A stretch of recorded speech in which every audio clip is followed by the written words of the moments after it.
আচ্ছা, একটা ইন্টারেস্টিং বই আপনাদের সাথে শেয়ার করি। Agatha Christie the complete Ariadne Oliver volume 1। তো ভলিউম 1 এর মধ্যে কি কি আছে? Cards on the table, miss McGinty's dead, dead man's folly, আর দুটো শর্ট স্টোরি। দুটো শর্ট স্টোরির মধ্যে কি কি আছে?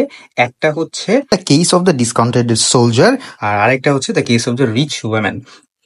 তো এই বইটা আমি কিনেছি নীলক্ষেতের থেকে। নীলক্ষেতের ওই যে ঢাবির কাছে ফুটপাতে যে পুরোনো বইয়ের দোকানগুলো বসে, ওইখান থেকে কিনেছিলাম। বেশ পুরোনো একটা বই, বাট মেইন প্রিন্ট।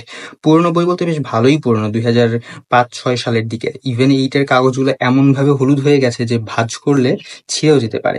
বাট একটা ভালো জিনিস হচ্ছে যে এইটার স্পাইনে কোনো ক্রিজ পড়ে নেই, মানে কোনো ভাঁজ হয় নাই। যে পড়ছে সে হয়তো খুব ভালোভাবে, মানে খুব যত্ন করে করে পড়ছে, অথবা যে কিনছে সে পড়ে নাই।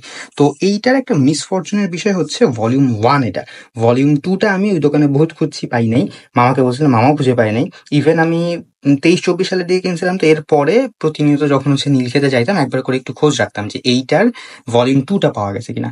ভলিউম 2টা আমি এখন পর্যন্ত পাইনি। এখন হয়তো বা এটা অ্যামাজনে অর্ডার দিলে পাওয়া যাবে। আমি ভাবছিলাম যে এই বইটা যে বিক্রি করেছে তার কাছে এই বইয়ের সময়কার ভলিউম 2 থাকার কথা, তো সেইটা যদি ম্যানেজ করতে পারতাম।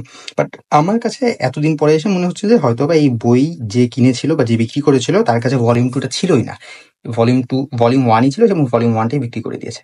তো এই বইটা আমার one of the most favourite একটা বই আমার কালেকশনের।